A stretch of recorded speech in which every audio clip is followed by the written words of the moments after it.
My childhood best friend and I made a time capsule of our life goals, but when we opened it a decade later, my list turned the whole night awkward and now my girlfriend won't stop questioning my sexuality. Technically speaking, this happened more than a decade ago, but the mess up was just resting until a few days ago. I was a teenager when my friend and I came up with this idea to write a list of life goals on a piece of paper for our older selves. We placed our papers inside of a lockable box without showing each other what we wrote. My friend was the more responsible one between the two of us, and least likely to prematurely open the box in private, so we both agreed that he was going to keep the box and store it somewhere in his mom and dad's basement until we were old enough to open the box together. Life went on and eventually we forgot about the box. Fast forward to my friend's father passing away, which left my friend with the house he grew up in, but no living parents. My friend made plans to turn the house into an Airbnb. I got an unexpected call from him a couple of weeks ago. We were no longer as close, so phone calls between us were somewhat uncommon. He informed me about his dad, the house, and then, he mentioned what he found in his mom and dad's basement. The box. I encouraged my friend to open the box at that moment and read what we wrote while we were on the phone, but he suggested that we make it more meaningful by meeting up and reading it in person. Cut to the two of us becoming the four of us at the meeting because our girlfriends also became invested and involved. So, there we all were, at my friend's parents' house, enjoying good food and good company. When the time came to open the box, everyone was pretty excited. My friend and I totally forgot what we wrote, so all of us were going in blind. A toolbox was required to open the box because the key for the padlock was nowhere to be found. My friend gave me his list and I gave him mine. Our girlfriends wanted it that way. I was the first to read. My friend had the following things on his list. 1. Fix my teeth. 2. Make money. 3. Learn other languages. 4. Travel. 5. Learn to cook. 6. Eat healthy. 7. Lose my virginity. 8. Study. 9. Teach. 10. Continue skateboarding until I die. My friend's list was fun for everyone. However, my friend seemed hesitant to read my list. As soon as he said it might be better if I read my list in private, all of us, including me, egged him on to just read the damn thing. My friend reluctantly read the following out loud. 1. Tell Josh I want to be his bottom. That was literally all I wrote. My friend, aka Josh, flipped the piece of paper so that all of us could see the drawing I made of the two of us screwing. No one seemed to know how to react. I attempted to break the awkward silence by pointing out that I was obviously joking when I wrote that. My friend backed me up and said it was totally in character for teenage me to make gay jokes at inappropriate times. Everyone kind of filed my list under boys will be boys and laughed it off. That being said, my girlfriend was not laughing during our drive home. She was too busy questioning me about my sexuality. She didn't stop with the questions until I finally confessed that I was in fact bisexual, which is something I've never actually shared with anyone. Needless to say, that revelation created tension between us, even though I've assured her that I'm not attracted to anyone else but her. Pessimism is telling me that I should brace myself for a breakup. Relevant comment. Honestly though, if she breaks up with you because you're bi and weren't ready to come out of the closet yet, she wasn't the one for you. OP. Agreed. If we end up going our separate ways, then we were not as meant for each other as I originally thought we were. Commenter number 2, seeing Josh again, did you feel more than friends? Even if it's potentially one-sided? OP.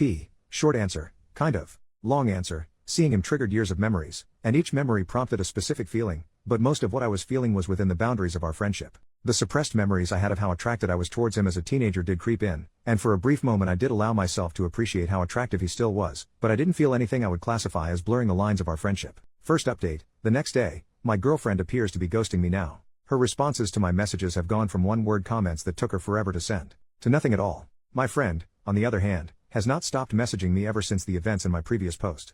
Between my girlfriend ghosting me and my friend bombarding me with follow-up questions, I definitely feel like I messed up as a teenager when I decided to leave a note to my future self that exposed my sexuality. My friend sent me multiple messages to inform me that he's still friends with some of our former high school mates. He made me aware of that fact because he wanted me to understand why it made sense for him to share our decades-old list of life goals with other people. I had no problem with that at first because I assumed that everyone who knew me in high school would laugh at my list and add it to all the other dumb crap I've said and done as a teenager. According to my friend, our former high school buddies did in fact laugh, but they also added my gay joke or gag or whatever to their own little list of clues that apparently made them all doubt my straightness throughout high school. My friend said nothing about me ever made him question my sexuality, but he was beginning to feel like he might have missed something because it seemed like he was the only person in our circle of friends who never connected the dots. I didn't know how to respond to that, but I managed to answer every question he had for me as truthfully as possible. Yes, it was more than just a gay joke. Yes, I wanted to be more than friends. No, I didn't know our friends realized I had an inner twink. No, our friendship didn't fizzle out after high school because I had feelings for you. Yes, I'm into girls and guys. I could go on and on. My friend apologized for putting me on the spot and promised that he was going to make an effort to spend more time with me in person so that he can learn more about what makes me me. Like old times. But gayer, I guess. He also joked about hooking me up with his male friends in case my relationship comes to an end. Last few days have been an emotionally exhausting experience. I unintentionally came out twice now. So much for waiting until I'm ready. Relevant comments. OP on his girlfriend needing to check herself on this topic. She's making me feel like the bad guy for being bi. Last time I checked, I'm still the same person. OP on being forced to go into details when he wasn't ready to come out. You're right. Part of me did want to get it off my chest. I would have preferred if it was planned, but it seems the universe ran out of patience. It's totally possible that my girlfriend might be homophobic, but I'm not 100% sure about that. What I'm definitely sure of is the fact that my girlfriend is insecure. Instead of seeing me as someone who chose her out of all the girls and guys, it appears that she now chooses to see me as the person who might leave her for all the girls and guys. It's too late in the year for this crap. By the end of 2024, I want everyone who knows the truth about my sexuality to approach it the same way my former high school friends apparently did, which is to continue treating me like I'm still me. OP on deserving better after the situation with his girlfriend. I think the end of our relationship is unavoidable at this point. I want to believe that all my girlfriend needs is time to adjust and realize that she has no reason to freak the heck out like this, but my heart is telling me to pull the plug as soon as possible. Second update, 5 days later, my family now knows I'm bi. My girlfriend shared the news with her gym partner, aka my sister, who then informed our parents. I had no idea any of this was happening until I recently visited my mom and dad. What was supposed to be nothing more than the usual hey mom, hey dad, hey totally straight son, blah blah blah unexpectedly became an obvious case of there's an elephant in the room. As soon as my parents asked me how things were going with my girlfriend, I knew they knew. My mom and dad never really cared about who I dated, so for them to all of a sudden be interested in my relationship made me feel like something was up. When I asked my parents what was going on, my mom and dad looked at each other like they were telepathically trying to figure out who's going to take the lead.